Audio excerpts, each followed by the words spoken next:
வாசிக்கலாமா? ஒரு வசனத்தை வாசிக்கலாம். எபேசியருக்கு எழுதின நிருபம் 5ஆம் அதிகாரத்தில், எபேசியருக்கு எழுதின நிருபம் 5ஆம் அதிகாரத்தில் 16வது வசனத்தை வாசிக்கலாமா? எபேசியர் 5ஆம் அதிகாரத்தினுடைய 16வது வசனம்.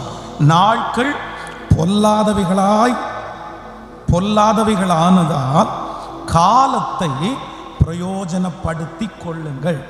நாட்கள் பொல்லாதவைகளானதால் காலத்தை பிரயோஜனப்படுத்தி கொள்ளுங்கள். ஆமென். ஆண்டவருடைய பிள்ளைகளே, இந்த நேரத்தை குறித்து பைபிள் நிறைய இடங்களில் வசனத்தை சொல்லிக்கொண்டே இருக்கிறது. இந்த உலகத்திலே பிறந்த எல்லா மனிதர்களுக்கும் ஆண்டவர் பட்சபாதம் இல்லாமல், பாரபட்சமே இல்லாமல், அவ்வளோதான், பணம் வச்சுக்கிறவங்களுக்கும் ஒரு மாதிரி, பணம் இல்லாதவங்களுக்கும் ஒரு மாதிரி, இந்த உலகத்திலே எல்லா மனிதர்களுக்கும் சமமாய் கொடுக்கப்பட்ட ஒன்றே ஒன்று இந்த டைம், 24 மணி நேரம், நாட்கள். அதை ஆண்டவர் எல்லாருக்குமே சமமாக கொடுத்துருக்கிறார். ஆனால் சிலருக்கு டேலண்ட் அதிகமாக இருக்குது, சிலர் குறைவாக இருக்குது, சிலருக்கு பணம் அதிகமாக இருக்குது, சிலர் பணம் குறைவாக இருக்குது. இப்படி எல்லாத்துலேயுமே ஆண்டவர் மாறி மாறி கத்தர் கொடுத்திருந்தாலும் இந்த நேரத்தை மட்டும் ஆண்டவர் ஒரே போல கத்த தந்திருக்கிறார். ஆனால் நம்ம ரொம்ப ஜாக்கிரதையாக இருக்கணும். பைபிளில் ரொம்ப அழகாக வாசிக்கிறோம். நாட்கள் பொல்லாதவைகள் ஆனதால் காலத்தை பிரயோஜனப்படுத்தி கொள்ளுங்கள். காலத்தை பிரயோஜனப்படுத்தி கொள்ளுங்கள். ஒரு தேவனுடைய பிள்ளைகளுடைய வாழ்க்கையில் நீங்கள் புரிந்து கொள்ள வேண்டிய ஒரு சத்தியம் என்ன அப்படின்னா, கிட்டத்தட்ட ஒரு 40 வயசு வரைக்கும் சில நேரத்தில் நம்முடைய நாட்கள் ரொம்ப ஸ்லோவாக போகிறது மாதிரி தோணும். அப்படி 40 வயசு ஆகிற வரைக்கும் வயசு ரொம்ப குறைவாய், நாள் குறைவாய், அப்படியே ஸ்லோவாக மூவ் ஆகிற மாதிரி தெரியும். ஆனால் 40 வயசை தாண்டிட்டோன்னா நம்முடைய நாள் எப்படி போகிறது மாதிரி தெரியும்னா, ரொம்ப சீக்கிரமாக. நீங்கள் பெரியவங்களை, வயதானவங்களை கேட்டு பாருங்கள். அவங்க நிறைய பேர் சொல்லுவாங்க, அந்த 40 வயசு வரைக்கும் ஒரு ஸ்லோவாக அப்படியே ப்ராசஸ் பண்ண மாதிரி இருக்கும். அதுக்கப்புறம் என்ன, அதுக்குள்ளே 60 ஆயிடுச்சா, அதுக்குள்ளே 55 ஆயிடுச்சா, அதுக்குள்ளே 70 ஆயிடுச்சா. ஆனால் ஒன்று நினைத்து கொள்ளுங்கள், நாட்கள் தாண்டி தாண்டி தாண்டி அந்த கடைசி நேரத்தை நெருங்க நெருங்க நம்ம நிறைய பேருக்கு சாகலான்னு தோணாது. என்ன தோணும் அப்படின்னா, வாழலான்னு தோணும்.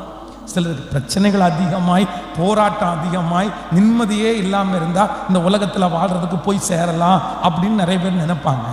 ஆனால் நல்ல ஒரு வாழ்க்கை அமைஞ்சிருச்சு அப்படின்னு சொன்னால் நிறைய பேருக்கு நம்ம வாழணும், ஒரு 90 வாழ்ந்தால் நல்லா இருக்கும், ஒரு 80 வாழ்ந்தால் நல்லா இருக்கும் அப்படின்னு நினைப்போம். ஆனால் உங்களுக்கு அந்த நினைப்பு இருக்கிறது மாதிரி தெரில. உங்கள் முகத்தை பார்த்தா, பாஸ்டர் அனுப்பி விட்டீங்கன்னா நல்லா இருக்கும் அப்படின்றது மாதிரி பார்க்குறீங்க. இல்லை, ஆனால் ஆண்டவர் உங்களுடைய வாழ்க்கையை சந்தோஷமாய் வாழ ஆண்டவர் பலன் தருகிறவர். அல்லேலூயா. நீங்கள் நல்லா ரொம்ப கவனமாக நீங்கள் கவனிக்கணும். என் வாழ்க்கையில் சந்தோஷமே இல்லை அப்படின்னு சொல்கிறவங்களுக்கு ஒரு முக்கியமான செய்தியை உங்களுக்கு சொல்கிறேன். வாழ்க்கையில் சந்தோஷம் என்கிறது எது வந்தாலும், எது இருந்தாலும், இல்லைன்னாலும் நம்முடைய சந்தோஷம் நமக்கு இருக்குன்னு சொல்லிட முடியாது. நல்லா நினச்சிக்கோங்க. சாதாரணமான ஒரு 2 வீலரில் இல்லைன்னா ஒரு சைக்கிளில் ஒருத்தர் ட்ராவல் பண்ணும்போது அவருடைய முதுகு வலிக்கும் போது என்ன சொல்லுவார் அப்படின்னு சொன்னால், ஐயோ, ரோட்டில் போகிற ஒரு நல்ல காரை பார்த்துட்டு இந்த காரில் போனால் நான் இந்த முதுகு வலி இல்லாமல் போகலாமே அப்படின்னு நினைப்பார். அது வந்தால் நான் சந்தோஷமாக இருப்பேன். ஐயோ, இந்த சைக்கிளை வச்சுட்டு முதுகு வலியோட எனக்கு போராட்டமாக இருக்குது அப்படின்னு. ஆனால் அதே காரில், அதே ரோட்டில் ஏசி போட்டு ஓட்டிட்டு போகிறவர் என்ன நினைப்பார் தெரியுமா? இந்த வண்டி ரொம்ப ஓல்டு மாடலாக இருக்குது, பென்ஸு, BMW இந்த மாதிரி ஏறிட்டோம்னா இன்னும் கொஞ்சம் முதுகு வலி இல்லாமல் சொகுசாக போகலாம் இல்லை, அவர் அப்படி துக்கப்படுவார். இன்னும் BMW, பென்ஸு, ஆடி அந்த மாதிரி காஸ்ட்லியான காரில் போகிறவர் இந்த காரை ஓட்டிட்டு போகிறதுக்கு ஒரே சிரமமாக இருக்குது. பேசாமல் நமக்கு ஒரு ஃப்ளைட்டில் ட்ராவல் பண்ணால் நல்லா இருக்கும், சந்தோஷமாக இருக்கும் அப்படின்னு நினைப்பார். ஆனால் ஃப்ளைட்டில் ட்ராவல் பண்ணுறவங்க என்ன நினைப்பா தெரியுமா? சார், இங்கே இருந்துட்டு அடுத்த நிமிஷம் அடுத்த ஊரில் இருக்கிற மாதிரி, அப்படியே ஜீ பூம் பா அப்படின்ற மாதிரி ஒரே நிமிஷத்தில் நம்மளை கொண்டு போய் நிறுத்தினா எப்படி இருக்கும்? அப்போ ஒன்று நினைத்துங்கள், சந்தோஷம் என்கிறது பொருளிலையோ, பணத்திலையோ, வேலையிலையோ, குடும்ப வாழ்க்கை நல்லா அமைகிறதுனாலையோ, அழகா இருக்கிறதுனாலையோ அல்ல. ஹலோ ஹலோ, நீங்க துக்கமா இருக்கிறதுக்கு என்ன ரீசன், நீங்க கவலைப்படுவதற்கு என்ன ரீசன் அப்படின்னு உங்க கையில ஒரு ஒயிட் ஷீட்டை கொடுத்து ஒரு பெண்ணை கொடுத்தீங்கன்னா நீங்க நிறைய பேர் லிஸ்டா எழுப்பி, என் கணவன் சரியே இல்லை, எனக்கு வீட்டில் வந்து மளிகை ஜாமானே இல்லை, எனக்கு ஒரு பைப்பை திறந்தா தண்ணியே வர மாட்டேங்குது, ஐயோ பஞ்சர் போடுறதுக்குள்ள போதும் போதும்னு ஆயிடுச்சு, வேலை ஸ்தலத்தில் போனா அவ்வளோ திட்டுறான் அப்படின்னு நீங்க சந்தோஷமா இல்லைன்றதற்கு 1008 காரணத்தை சொல்லுவீங்க. சரி, நீங்க எழுதி கொடுத்த எல்லா லிஸ்டையும் ஒரு மாசத்துல உங்களுக்கு கிளியர் பண்ணிட்டோன்னு வைங்களேன், அவ்வளவுதான், நீங்க சந்தோஷமா இருந்துருவீங்க நினைக்கிறீங்க. அடுத்து இன்னொரு பக்கத்துல இன்னொரு லிஸ்ட் உங்களுக்கு ரெடி ஆயிடும். ஹலோ, நான் சொல்றது உங்களுக்கு புரியுதா? அப்போ சந்தோஷம் என்கிற ஒன்று வந்து உங்களுக்கு இருக்கிற சூழ்நிலையை பொறுத்தோ பொருளை பொறுத்தோ அல்ல. ஒரு உண்மையான ஒரு தேவனுடைய பிள்ளைக்கு சந்தோஷம் என்கிறது வந்து வேற எதையும் டிபெண்ட் பண்ணி அல்ல. எந்த இடத்துல இருந்தாலும் எந்த சூழ்நிலையில் இருந்தாலும் அவன் அதை ஏற்றுக்கொள்ளுகிறவன் ஆனால் அந்த இடத்துல அந்த தேவனுடைய பிள்ளை சந்தோஷமாய் இருக்க முடியும். எத்தனை பேரை ஆமோதிக்கிறீர்கள்? ஆமேன். நாங்கள் வந்து இப்போல்லாம் ஹாஸ்பிட்டலில் நம்மளை அட்மிட் பண்ணணும்னா குறியோ முறியோன்னு கத்துவோம், ஆண்டவரே என்ன வேணாலும் பண்ணுங்க, ஆனால் இந்த ஹாஸ்பிட்டலில் மட்டும் நான் என்ன பண்ண வேண்டாம், அட்மிட் ஆக வேண்டாம் அப்படின்னு நம்ம வந்து இன்னைக்கு நிறைய பேர் ப்ரேயர் பண்ணுவோம். ஆனால் நீங்கள் எப்படின்னு தெரில, நான் வந்து இந்த 10th படிக்கும்போது ரொம்ப ப்ரேயர் பண்ணது என்ன அப்படின்னா, எனக்கு ஒரு காய்ச்சல் ஒரு 6 நாள் ஹாஸ்பிட்டலில் அட்மிட் பண்ணுறது மாதிரி வராதா?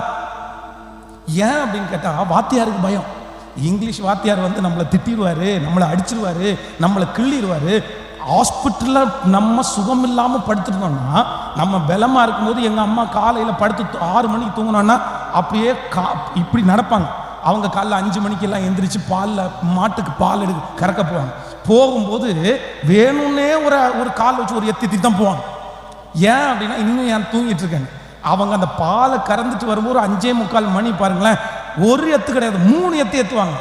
இன்னும் 6 மணி ஆச்சு, போக வேண்டாமா, வாழைக்கு தண்ணி எடுக்கிறதுக்கு போக வேண்டாமா, போடா அப்படின்னு.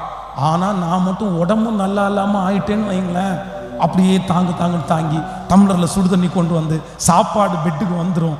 ஹாஸ்பிட்டலில் நமக்கு அவ்வளோ ராஜ வாழ்க்கை, ஸ்கூலுக்கு போக வேண்டாம். அதனால லிட்டரலாக என்ன ஜெபம் பண்ணியிருக்கேன்னா, ஒரு 6 நாள் அட்மிட் ஆனால், ஸோ அன்னைக்கு அட்மிட் ஆகிறது சந்தோஷமா இருந்துச்சு. ஆனால் இன்னைக்கு போய் ஒரு 6 நாள் அட்மிட்னா இயேசுவே அது முடியவே முடியாது, தயவுசெய்து ஜெபம் பண்ணுங்க, அட்மிட் மட்டும் ஆகிடக்கூடாது, ஏதாவது ட்ரிப்ஸ் போடணும்னா கூட வீட்டில் போட்டுருங்க, நமக்கு ஹாஸ்பிட்டல் வாசனையாக ஆகாதுப்பா. அப்போ இன்னைக்கு அது என்னவா இருக்குது? அப்போ அன்னைக்கு அதே ஹாஸ்பிட்டல் தான், அதே ட்ரீட்மெண்ட் தான், அதே சூழ்நிலை தான் எனக்கு அது சந்தோஷத்தை கொடுத்துருச்சு. ஆனால் இன்னைக்கு அது எனக்கு துக்கத்தை கொடுக்கறது. காரணம் என்ன அப்படின்னா, அந்த சூழ்நிலையை நான் சந்தோஷமாக ஏற்றுக்கொண்டேன், இந்த சூழ்நிலையை எனக்கு சந்தோஷமாக ஏற்றுக்கொள்ள முடியல. அப்போ மகிழ்ச்சின்றது சந்தோஷன்றது நான் வந்து நல்லா ஆயிட்டா அவ்வளோதான் பாஸ்டர். நிறைய பேர் இந்த வார்த்தையை மட்டும் சொல்லுவாங்க, நான் நல்லா ஆயிட்டா, நான் சரியாயிட்டா, என் வீட்டுக்காரர் சரியாயிட்டா, எனக்கு இப்படி நடந்துட்டா நான் இப்படி ஆயிடுவேன். ஆனால் ஒன்று நீங்கள் நினச்சிக்கங்க, நடந்தாலும் நடக்காட்டாலும் வந்தாலும் வராட்டாலும் என்னுடைய சந்தோஷத்தை பறித்து கொள்வதற்கு ஒருவராலும் முடியவே முடியாது. ஆமேன்னு சொல்லுங்க. நான் எந்த நிலைமையிலே இருந்தாலும் மனரம்யமாக இருக்க கற்றுக்கொண்டேன். வாழ்ந்திருக்கவும் எனக்கு தெரியும், தாழ்ந்திருக்கவும் எனக்கு தெரியும். என்னுடைய மனசு எந்த சூழ்நிலையிலையும் எல்லாவற்றையும் கண்டிப்பாக என்ன பண்ணுன்னா ஏற்றுக்கொள்ளும் அப்படின்னு நீங்கள் நினைக்கணும். எத்தனை பேரை ஆமோதிக்கிறீர்கள்? கைகளை அசைத்து ஒரு ஹல்லேலூயா. இந்த 12 hours ப்ரேயர் ஆரம்பித்ததுக்கு பிறகு காவல்துறையிலிருந்து 2-3 ஃபோன் கால்ஸ் வந்துட்டே இருக்குது. அப்போ அந்த ஃபோன் கால்ஸை எடுத்து நான் பேசி என்ன பண்ணணும், அவங்களுக்கு என்ன பண்ணணும், நாங்கள் என்ன பண்ணணும் அப்படின்ற அந்த டிஸ்கஷனை ரொம்ப அழகாக முடிச்சாச்சு. ஆனால் நான் வந்து இந்த டிஸ்கஷன் பண்ணும்போது யோசித்தேன், 10 வருஷத்துக்கு முன்னாடி இதே போலீஸ் ஸ்டேஷன்லேருந்து யாராவது ஒருத்தர் ஃபோன் பண்ணினாங்கன்னு வைங்களேன், அப்படியே நரம்பெல்லாம் அப்படியே நம்ம ஃப்ரீஷ் ஆன மாதிரி இருக்கும். சார் சொல்லுங்க சார், ஆமாங்க சார், அப்படிங்களா சார். அப்போ அந்த போலீஸ் ஸ்டேஷன் போலீஸை குறித்து அவ்வளோ பயம். ஆனால் நாட்கள் தாண்டறதுக்கு பிறகு இப்போ மரியாதை இருக்குது. ஆனால் என்ன இல்லை, பயம் இல்லை. ஏன் அப்படின்னா இப்போ என்னாச்சுன்னா கொஞ்சம் வளர்ந்தாச்சு. அவங்க வந்து திருடர்கள் வந்து போலீஸ்காரங்களை பார்த்து பயப்பட்டா பயப்பட்டா போதும். நல்லவங்க போலீஸ்காரங்களை பார்த்து பயப்பட வேண்டிய அவசியம், பக்கத்தில் கையை பிடிச்சு சொல்லுங்க, திருடங்க போலீஸ்காரங்களை பார்த்து பயப்பட்டா போதும், நல்லவங்க போலீஸ்காரங்களை பார்த்து பயப்பட வேண்டிய அவசியம் இல்லை. ஆமென். ஆனா நமக்கு நிறைய பேருக்கு நல்லவங்களா இருந்தா கூட எங்க இருந்தாவது ஒரு ஃபோன் கால் வந்துச்சுன்னா அவ்வளவுதான், அப்படியே யாராவது வந்து முன்னாடி நின்னாங்கன்னா, அப்போ அந்த 10 வருஷத்துல என்னுடைய சூழ்நிலை மாறல, எனக்கு வருகிற ஃபோன் கால்ஸ் மாறல. ஆனா என்ன மாறிடுச்சுன்னா, என்னுடைய மனசு அதை ஏற்றுக்கொள்ளுகிற அளவிற்கு இப்பொழுது பக்குவம் ஆயிருச்சு. அப்போ நீங்க ரொம்ப கவலைப்படுறீங்களா, நீங்க ரொம்ப பயப்படுறீங்களா, நீங்க ரொம்ப யோசிக்கிறீங்களா, நீங்க ரொம்ப டென்ஷன் ஆகுறீங்களா, நீங்க ரொம்ப சோர்ந்து போகிறீங்களா, நீங்க யாராவது ஒருத்தர் ஒன்று சொன்னா உங்களால தாங்க முடியலையா, நான் நம்புறேன் இன்னும் நீங்க என்ன பண்ணல அப்படின்னா மெச்சூர்டா வளரல, நீங்க இன்னும் அந்த அளவுக்கு டிசைன் ஆகல. அப்போ நீங்க டிசைன் ஆயிட்டீங்க, நீங்க மெச்சூர்ட் ஆயிட்டீங்கன்னா இதே பிரச்சனை உங்களுக்கு கண்டினியூ ஆனா கூட நீங்க அதை குறித்து என்ன பண்ண மாட்டீங்கன்னா கவலைப்படவே மாட்டீங்க. எத்தனை பேர் ஆமோதிக்கிறீங்க? அப்போ இன்னைக்கு இந்த ஃபாஸ்டிங் பிரேயர்ல எதுக்கு ஜெபம் பண்ணணும் அப்படின்னா, என்னை சுற்றி இருக்கிற சூழ்நிலையை மாற்றுங்க ஆண்டவரே அப்படின்னு ஜெபம் பண்றதை விட என்ன மாற்றுங்க ஆண்டவரேன்னு ஜெபம் பண்ணணும். பக்கத்தில் கையை பிடிச்சி சொல்லுங்க, என்னை சுற்றி இருக்கிற சூழ்நிலையை மாற்றுங்கன்னு ஜெபம் பண்றதை விட, கேட்கல, என்ன மாற்றுங்க ஆண்டவரேன்னு ஜெபம் பண்ணணும். ஆமென் சொல்லுங்க. வேதம் சொல்லுகிறது, அந்நாள் தேவனுடைய ஆலயத்திற்கு வந்து இருதயத்தை திறந்து மனம் கசந்து அழுது ஜெபம் பண்ணாங்க. அவ்வளவுதான். ஜெபம் பண்ணி முடிச்சுட்டு போன அந்நாள் அதற்கு பின்பாக துக்கமுகமாய் நீங்கள் உங்களுடைய வருத்தங்களை பாரங்களை ஆண்டவரிடத்தில் இறக்கி வைப்பது தவறல்ல, ஆனால் அதை நினைத்து கவலையோடு இருப்பது, சொல்லுங்க எல்லாருமே, கவலையோடு இருப்பது தவறு. ஆமேன்னு சொல்லுங்க. நீங்க மறந்துட மாட்டீங்கல்ல, என்ன மாத்தணும்னு ஜெபம் பண்ணணும் சொல்லுங்க, கையை கொடுத்து சொல்லுங்க, ஆண்டவரே நீங்க சொல்லுங்க, ஏசப்பாட்ட ஜெபம் பண்ணும்போது சூழ்நிலையை மாத்துங்க, பக்கத்து வீட்டுக்காரனை டிரான்ஸ்ஃபர் பண்ணுங்க, இல்லைன்னா என்னுடைய மேனேஜரை தூக்குங்க ஆண்டவரே அப்படின்னு ஜெபம் பண்ணுறதை நிப்பாட்டிட்டு எதுக்கு ஜெபம் பண்ணணுமாமா? கேட்கல. எல்லாரும் உங்க சரீரத்தில் கை வச்சு சொல்லுங்க, என்ன மாற்றுங்க, சத்தமாக சொல்லுங்க, என்ன மாற்றுங்க, நல்லா சொல்லுங்க, என்ன மாற்றுங்க. கேட்கல, என்ன மாற்றுங்க, நல்லா சொல்லுங்க, ஆண்டவரே என்ன மாற்றுங்க. நான் எந்த நிலைமையில இருந்தாலும் மனரம்யமாய் வாழ எனக்கு கிருபையை கர்த்தர் தருவீராக, எனக்கு இரக்கம் பாராட்டும் ஆண்டவரே, எனக்கு ஞானத்தை தாரும், என்ன மாற்றுங்க ஆண்டவரே, என்ன மாற்றுங்க ஆண்டவரே. அப்போ ரொம்ப கவனமா இருக்கணும். உங்களுடைய வாழ்க்கையிலே நீங்கள் உங்களை ரொம்ப பாதிப்புக்குள்ளாக்குற எந்த பிரச்சனையா இருந்தாலும் ஒன்று நினைத்துக் கொள்ளுங்கள், மாற வேண்டியது பிரச்சனை அல்ல, மாற வேண்டியது நம்ம தான். இப்போ ஒன்று கேட்குறேன், உங்களை பார்த்து ஒன்று கேட்குறேன், அங்கிள் ஆன்டி அப்படின்னு கூப்பிட்டா உங்களுக்கு எத்தனை பேருக்கு பிடிக்கும்? கை தூங்க பார்க்கலாம். ஹலோ, சரி, ஒரு விட்டுருங்க. பாட்டின்னு கூப்பிட்டா எத்தனை பேருக்கு பிடிக்கும்? அப்படின்னா நான் என்ன சொல்றேன்னா, இது யாரை சொல்றேன் அப்படின்னா, ஒரு 60 வயதுக்கு மேலே உள்ள அம்மாங்களும் ஐயாங்களும் தாத்தா பாட்டி அப்படின்னு கூப்பிட்டா எனக்கு பிடிக்கும்னு சொல்றவங்க ஒரு 60 வயதுக்கு மேலே உள்ள உங்க பேர பிள்ளைங்களை தவிர, உங்க பேர பிள்ளைங்களை தவிர கூப்பிட்டா பிடிக்கும்ன்றவங்க கை தூங்க பார்க்கலாமே. நீங்க வாழ்க, ஏன்னா நீங்க ரொம்ப நல்லவங்களா இருக்கிறீங்க. நான் சந்திச்ச நிறைய பேர் அப்படி இல்லை. இப்போ நான் வந்து திருமணம் ஆகும்போது 24 வயது, எனக்கு 25. 24 வயசு அப்படின்றது ரொம்ப குறைவான வயசு, ஒரு யூத்துக்குள்ள வயசு தான், ஒரு வாலிபனுக்குள்ள வயசு. ஒரு 28 வரைக்கும் வாலிபன் அப்படின்னு சொல்லலாம், சரியா? அப்போ 24, நான் வந்து 24 வயசுல எல்லாருமே பாஸ்டர், பிரதர், அண்ணன் அப்படின்னு கூப்பிட்டு பழகிட்டாங்களா. கல்யாணம் ஆயிட்டு வந்த அடுத்த வாரத்திலேயே 22 வயசு உள்ளவன் என்னன்னு கூட ஆரம்பிச்சான் தெரியுமா? அங்கிள் அப்படின்னு கூட ஆரம்பிச்சான். டே, என்னடா, என்னை விட 2 வயசு நீ குறைவு, நீ என்ன வந்து அங்கிள் கூப்பிடுற? அப்போ வந்து என்ன பண்ண முடியலன்னா ஏத்துக்கவே முடியல. முடிய பார்க்குறேன், மீசையை பார்க்குறேன், நம்ம என்னமோ வயசாயிட்டோமா. கல்யாணம் ஆன உடனே அவன் ஒரு முடிவு பண்ணிட்டா, நீ யூத் இல்லை, நீ யாரு? 30 வயதானவர் எனக்கு முன்னாடி நின்று இருக்கிறார். அவரை பார்த்தா அண்ணன் அப்படின்னு கூப்பிட்டுருக்கான். 24 வயசா என்ன பார்த்தா அங்கிள் கூப்பிடுறான். அப்போ அது கஷ்டமா அது அதுக்கப்புறம் என்னாச்சு அப்படின்னா, சரி ஓகே நம்ம இப்போ என்ன ஆயிட்டோம், அங்கிள் ஆயிட்டோம். ஆனால் ஒரு கொடுமை என்ன அப்படின்னு தெரியுமா, இந்த 24 25 வயசு உள்ளவங்க அங்கிள் நம்மளை கூப்பிட தப்பு இல்லை. 80 வயசான அம்மா நம்மளை அங்கிள் கூப்பிடும் பாருங்களேன். இந்த மளிகை கடை இருக்கு பாருங்களேன், மளிகை கடையில் இருக்கிற அண்ணாச்சிங்க அவங்களுக்கு எல்லாருக்குமே எல்லாரையும் என்னன்னு தான் கூப்பிடுவான் தெரியுமா, அக்கா. ஒரே வார்த்தை. நம்ம தங்கச்சியா இருந்தா கூட அக்கா தான், அவங்களுக்கு பாட்டி அம்மாவா இருந்தா கூட அக்கா தான். அப்போ நிறைய பேருக்கு எது பிடிக்கல அப்படின்னு சொன்னா, தங்களை வயசானவர்களாய் பேசுறது பிடிக்கல. கடந்த நாட்களில் ஒரு சிஸ்டர், அவங்களுக்கு ஒரு குழந்தை பிறந்துச்சு. அப்போ என்னுடைய மூத்த மகன் வந்த உடனே பிரைஸ் தி லார்ட் சொல்லு அப்படின்னு சொன்ன உடனே அவன் எப்பவும் வழக்கத்தின்படி, இப்போ உள்ள பிள்ளைங்க தான் எல்லாரும் ஆன்டின்னு கூட பழகிட்டாங்களே, aunty praise the lord aunty அப்படின்னா, என்னை ஆன்டின்னு மட்டும் கூப்பிட்றாத, தயவு செய்து அக்கான்னு கூப்பிட்ற. அவங்க ஒரே நிமிஷத்தில் அப்படியே ஒரு மாதிரி ஆயிட்டாங்க. நீ ஆன்டின்னு கூப்பிட்ற அளவுக்கெல்லாம் எனக்கு வயசாகலப்பா. அவங்க அப்படியே ஒரு 15 வார்த்தையை பேசிட்டாங்க, ரொம்ப ஃபீல் பண்ணிட்டாங்கன்னு உணர்ந்துட்டேன் நான். இவன் என்னுடைய பையன் ஆன்டின்னு அவங்கள கூப்பிட்டதுனால அவன் இன்னும் ஸ்கூல் தான் படிச்சிருக்கிறான். இவங்களுக்கு அதை ஜீரணிக்கவும் முடியல. தயவு செய்து என்னை ஒருத்தையும் அக்கான்னு கூப்பிட்டுறான். அப்புறம் நான் அவனை கூப்பிட்டுன்னு அக்கான்னு சொல்லிடுறா. அப்புறம் இவன் வந்து அவங்கள பார்த்து ஆமாங்க அக்கா, சரிங்க அக்கா அப்படின்னு சொன்னதுக்கு அப்புறம் அப்பாடா. அப்போ ஒன்று நினைத்துக் கொள்ளுங்கள், பாருங்க, நம்ம எந்த அளவிற்கு நம்ம வந்து அது சில நேரத்தில் அறிவில்லை அப்படின்றது மாதிரி தான் நம்ம சொல்லணும். சில தேவையில்லாத விஷயத்தை எல்லாம் நம்ம என்ன பண்ண முடியலன்னா, நம்மளால மாத்திக்க முடியாததுனால நம்ம நிறைய பேர் என்ன பண்றோம்னா கஷ்டப்பட்டு இருக்கிறோம். பைபிள் சொல்லுது, என் ஜனங்கள் அறிவில்லாமல் சங்காரமாகிறார்கள். பணம் இல்லாததுனால சங்காரமாகல, சுகம் இல்லாததுனால சங்காரமாகல, படிப்பறிவு இல்லாததுனால சங்காரமாகல. எதனால சங்காரமாகறாங்களாமா, நீங்க போய் இன்றைக்கு இந்த ஃபாஸ்டிங் பிரேயர் முடிச்சதற்கு பிறகு நீங்கள் உட்கார்ந்து நான் மாறணுமா, என் பிரச்சனை மாறணுமா அப்படின்னு ஒரு நோட்ல எழுதுங்க.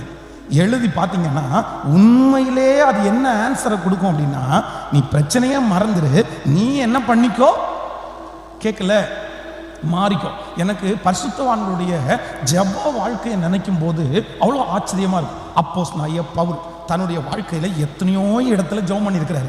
ஆனா அவருக்காக ஜெபம் பண்ணது 3 இடத்துல. எதுக்காக? ஆண்டவரே, இந்த பலவீனம் என்னை குட்டும் சாத்தானுடைய தூதனா இருக்குது, என்னை விட்டு நீங்கும்படி நான் எத்தனை டைம் ஜெபம் பண்ணேன். அவர் வந்து பசியா இருந்தேன், பட்டினியா இருந்தேன், கப்பல் சேதத்தில் இருந்த, ட்ரெஸ் இல்லாம இருந்த, என் கள்ளர்களால் வந்த மோசம், சுய ஜனங்களால் வந்த மோசம், பிரயாணத்தினால வந்த மோசம், இத்தனையா அடுக்கிட்டே போறாரு. ஆனா இவ்வளவு பிரச்சனைகளும் அவருக்கும் இருந்து அவருடைய ஜெப குறிப்பு எத்தனை? 1. 3 டைம் ஜெபம் பண்ணாரு. அவருடைய ஜெப குறிப்பு கேட்கல. பக்கத்தில் இருக்கிற கையை பிடிச்சி கேளுங்க, உங்களுக்கு எத்தனை ஜெப குறிப்பு? நமக்கு எத்தனை ஜெப குறிப்பு? ஹலோ, அவருடைய பிரச்சனை அவ்வளோ பெரிய லிஸ்ட்.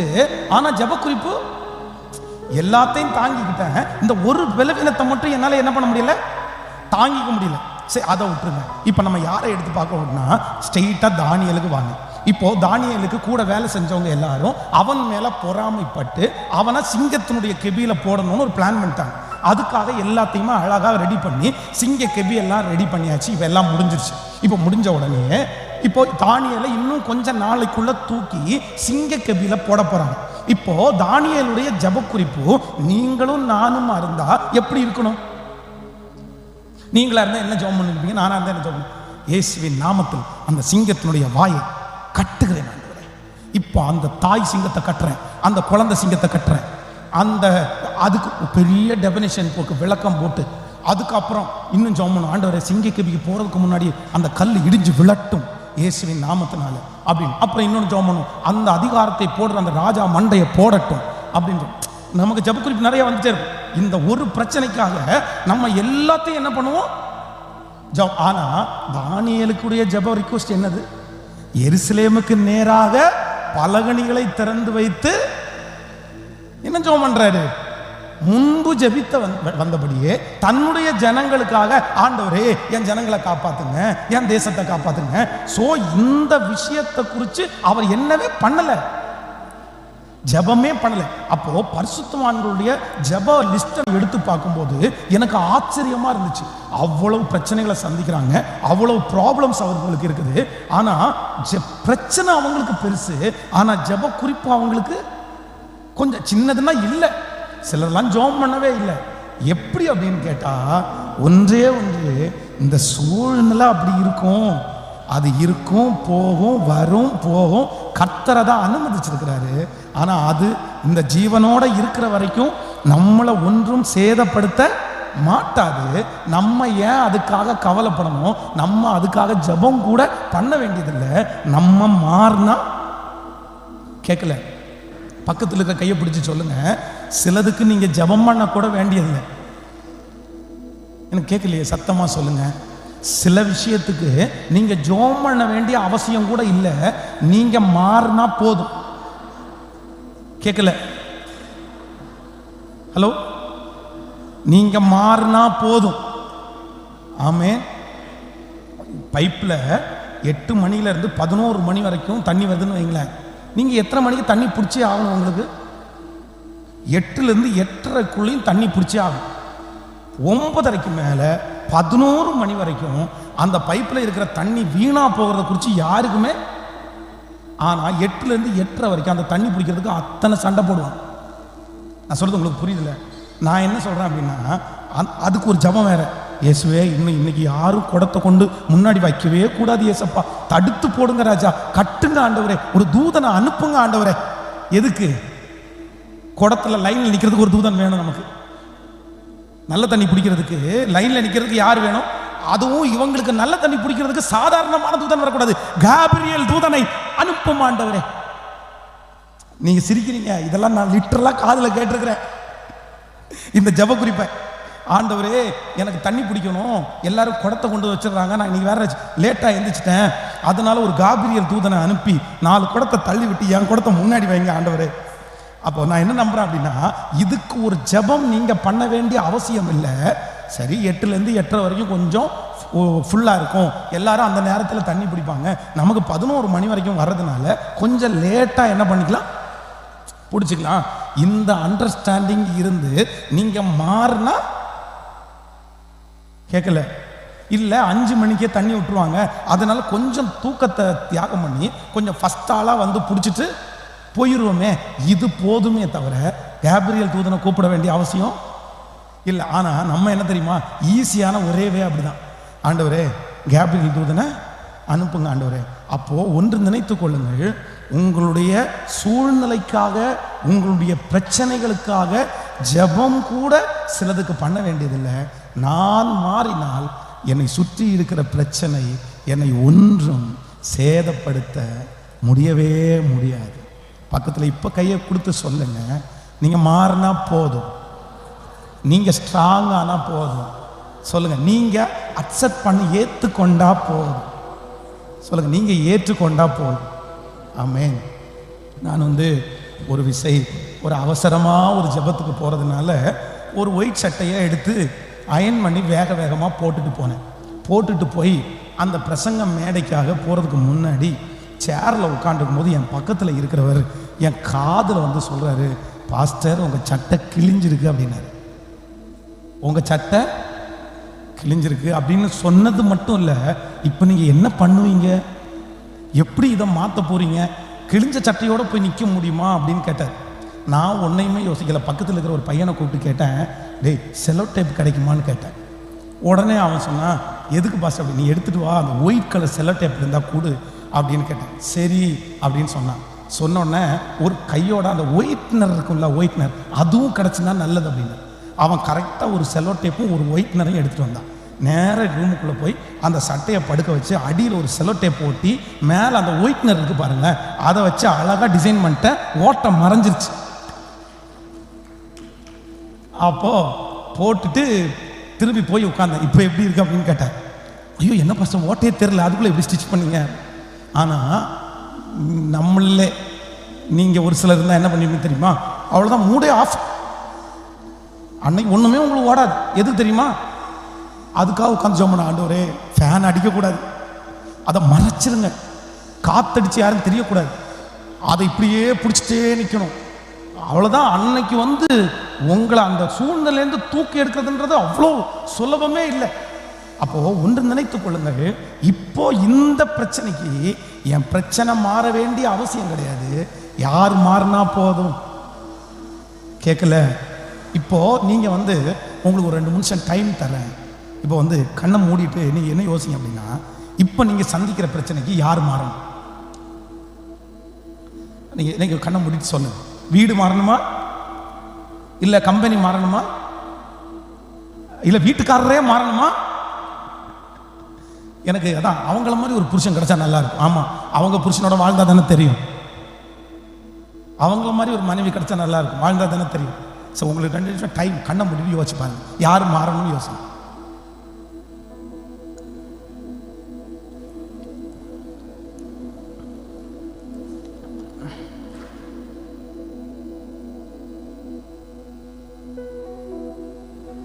ஓகே, ஆமென். இப்போ என்ன உங்களுடைய பிளான் என்ன? யார் மாற வேண்டியது? யாரு? சத்தம் வரலையே. ஆமென். என்னை சுற்றி எனக்கு முன்பாக எந்த ஒரு சூழ்நிலை கடந்து போனாலும் நான் மாறுவேன், ஆனால் நான் பலனாயிருப்பேனே, ஆனால் நான் யோசிக்காமல் இருப்பேனே, ஆனால் அந்த பிரச்சனை, அந்த போராட்டம் என்னை ஒன்றும் செய்யவே முடியாது. ஆமென் சொல்லுங்க. இந்த ஃபாஸ்டிங் பிரேயரில் நம்ம எல்லாரும் ஒரு ஜெபத்தை ஏறெடுப்போம். ஆண்டவரே, நீங்க பலவீனமானவங்கன்னு எனக்கு தெரியும், எனக்கு தெரியுமோ இல்லையோ, ஆண்டவர் நிறைய அறிஞ்சிருக்கிறார். 5 வருடங்கள் தாண்டி இப்போ நான் உங்களை பார்த்து கேட்குறேன், ஒரு நிமிஷம் எல்லாரும் கவனிங்க, என்ன பாருங்க.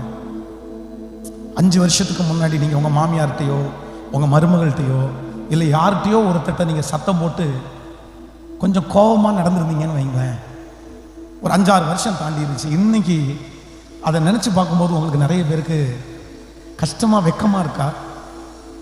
கேட்கல கேட்கல சார், நான் இப்படி நடந்திருக்க வேண்டாமா இருந்துச்சு. அன்னைக்கு அது என்னவா தெரில அப்படின்னா, தப்பா எதுவுமே தெரியல. ஆனால் இன்னைக்கு நம்ம என்ன தோணுறோம் அப்படின்னா, நம்ம கொஞ்சம் விட்டுருக்கலாம், நம்ம எதுக்கு அவசரப்பட்டு பேசிட்டோம், அதை நம்ம புரிஞ்சுக்காம பண்ணிட்டோம்ல. தோணுதா இல்லையா? தோணுதா இல்லையா? அப்போ அன்னைக்கே நம்ம மெச்சூர்டா இருந்தோம்னா அந்த பிரச்சனை நமக்கு பிரச்சனையானது அல்ல. விசுவாசிக்கிறீங்களா? எத்தனை பேர் ஜெபம் பண்ண போறீங்க? ஒன்று நினைத்துக் கொள்ளுங்கள், இதுவரையிலையும் பிரச்சனையை மாற்றுவோம், பிரச்சனையை மாற்றுவோம், அந்த ஆளை மாற்றுங்க, இவங்களை இது பண்ணுங்க அப்படின்னு ஜெபம் பண்ண எல்லாரும் ஒன்னே ஒன்று மட்டும் ஜெபம் பண்ணுவோம். ஆண்டவரே, என்னை மாற்றுமா, என்னை மாற்றுமா, என்னை மாற்றுமா. ஓ ஹல்லேலூயா. என்னை மாற்றும் கர்த்தாவே, என்னை மாற்றும் கர்த்தாவே, உம்மை போல மாற்றிடுமே. என்னை மாற்றும் கர்த்தாவே, என்னை மாற்றும் கர்த்தாவே, உம்மை போல மாற்றிடுமே. சொல்லுங்க, எல்லாரும் சொல்லுங்க. என்னை மாற்றும் கர்த்தாவே, என்னை மாற்றும் கர்த்தாவே, உம்மை போல மாற்றுமே. என்னை மாற்றும் கர்த்தாவே, என்னை மாற்றும் கர்த்தாவே, உம்மை போல மாற்றிடுமே. திரும்ப திரும்ப கையை உயர்த்தி சொல்லுங்க பார்க்கலாம். என்னை மாற்றும் கர்த்தாவே, என்னை மாற்றும் கர்த்தாவே, உம்மை போல மாற்றிடுமே. என்னை மாற்றும் கர்த்தாவே, என்னை மாற்றும் கர்த்தாவே, உம்மை போல மாற்றிடுமே. நீரப்பிடுங்க நீரப்பிடுங்க நிரப்பிடுங்க என்னையே. உந்தனாவி அபிஷேகத்தா நிரப்பிடுங்க என்னையே. உந்தனாவி அபிஷேகத்தா நிரப்பிடுங்க என்னையே. கவனிங்க, எல்லாரும் என்ன கவனிங்க. தாவீது பர்சேபாளுக்கு ஒரு தாவீதுனால ஒரு குழந்தை பிறகுது, ரொம்ப அழகான குழந்தை. ஆனா வேதம் சொல்லுது, கர்த்தர் அந்த குழந்தைய அடிச்சதுனால அந்த குழந்தை என்ன ஆயிடுச்சாமா, சிக்காயிடுச்சு, பலவீனமாயிடுச்சு. ஆனா இவனுக்கு தாங்க முடியல. சரி, ஒருவேளை ஆண்டவர் இறங்கி என்னை மன்னிச்சு இந்த குழந்தைய உயிரோட கொடுத்தா நல்லா இருக்கும்னு சொல்லி ராஜ மேன்மையை கீழே இறக்கி வச்சுட்டு அத்தனை வேலையை ஒதுக்கி வச்சுட்டு ஸ்ட்ரெயிட்டா அறைக்குள்ள போய் அறை வீட்டுக்குள்ள பிரவேசித்து அப்படியே உபவாசம் இருந்து ஜெபம் பண்றான், சாப்பிடாம. ஆண்டவரே என்னை மன்னிச்சிருங்க, அந்த குழந்தைய உயிரோட வைங்க, அந்த குழந்தைக்காக இறங்குங்கன்னு ஒரு நாள் கிடையாது, கிட்டத்தட்ட 7 நாள். ஆனா அவனுடைய ஜெபத்துக்கு பலன் இல்லை, அவனுடைய ஜெபத்துல மாற்றம் அங்க உண்டாகல. இப்போ அந்த குழந்தை உயிரோடு இருக்கிறதுக்காக தாவீது ஜெபம் பண்ணா, அந்த குழந்தை என்ன ஆச்சு, செத்து போயிருச்சு. வெளியில எல்லாரும் பேசிட்டே இருக்கிறாங்க, குழந்தை உயிரோடு இருக்கும் போதே இவர் இவ்வளவு வருத்தப்பட்டாரு, இப்ப குழந்தை செத்து போயிடுச்சுன்னா ரொம்ப வருத்தப்படுவாரு, இவருக்கு எப்படி சொல்றது அப்படின்னு சொல்லி வேலைக்காரங்க ஒருத்தர் பேசிட்டு இருக்கிறத அறக்காதோட கேட்டுட்டான். கேட்ட உடனே கூப்பிட்டு கேட்கிறான், என்ன ஆச்சு, ஏன் ஒருத்தருக்கு ஒருத்தர் இப்படி பேசிட்டு இருக்கேன்னு கேட்டா, இல்ல குழந்தை செத்து போயிருச்சு. இவங்க எல்லாரும் என்ன எக்ஸ்பெக்ட் பண்ணாங்க அப்படின்னா, குழந்தை செத்து போயிருச்சுன்ற நியூஸை இவரால தாங்கவே முடியாது. ஏன்னா ஏற்கனவே குழந்தை உயிரோடு இருக்கும் போதே 7 நாள் உபவாசம் பண்ணி அழுதாரு. ஆனா தாவீது தன்னுடைய ஜெபத்திற்கு பதில் வரல, தன்னுடைய ஜெபம் ஏற்றுக்கொள்ளப்படல, தான் நினைச்சது நடக்கல, தன்னுடைய ஜெபம் திரும்ப வந்துருச்சுன்னு தெரிஞ்ச உடனே துக்கப்பட்டு, ஏன் கைவிட்டீங்க, ஏன் என்னை இப்படி மறந்தீங்க அப்படின்னு கேட்கல. எழுந்து ஸ்நானம் பண்ணி ட்ரெஸ்ஸை மாத்திட்டு, 7 நாள் சாப்பிடலப்பா, சாப்பாடை கொடுக்குறீங்களா அப்படின்னு முன்னாடி உட்கார வச்சு சாப்பிட்ட உடனே சுற்றி இருக்கிற ஒவ்வொருத்தனுக்கும் ஆச்சரியம் தாங்கவே முடியல. அதான் மெச்சூர்டு இல்லாத குரூப்.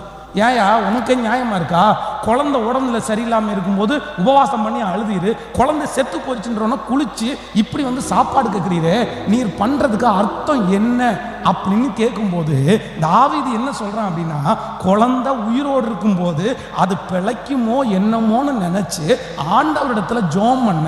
ஆனா இப்ப குழந்தை செத்து போயிடுச்சுன்னு தெரிஞ்சதுக்கு பிறகு நான் அதனிடத்திற்கு போவேனே அல்லாமல் அது என்னிடத்திற்கு திரும்பி வராது அப்படின்னு நான் அண்டர்ஸ்டாண்ட் பண்ணிக்கிட்டதுனால நான் சூழ்நிலை மாறும்னு ஜெபம் பண்ணேன், சூழ்நிலை மாறும்னு உபவாசம் பண்ணேன், சூழ்நிலை மாறும்னு போய் அறை வீட்டுக்குள்ள தனிச்சு கிடந்தேன்.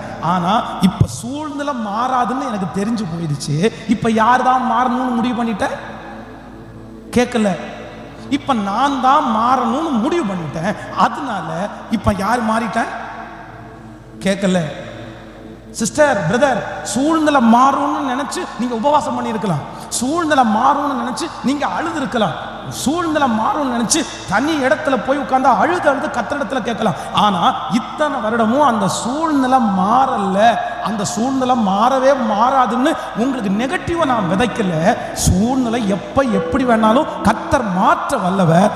ஆனா அந்த சூழ்நிலை உங்களை துக்கப்படுத்தாதபடி, வருத்தப்படுத்தாதபடி, உங்களை அழிக்காதபடி நீங்க இப்ப மாறி ஆகணும்னு ஆண்டவர் உங்களோட பேசுறாரு. நீ மாறு, நீ மாறிடு. சூழ்நிலை மாறலையா, பரவாயில்ல, விட்டுரு. சூழ்நிலைக்கு நீ மாறிடு, நீங்க ரெடி ஆயிருங்க.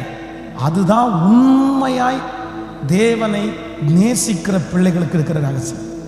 ஹல்லேலூயா. எத்தனை பேர் ஆமோதிக்கிறீர்கள்? சத்தமா ஆமேன்னு சொல்லுங்கம்மா.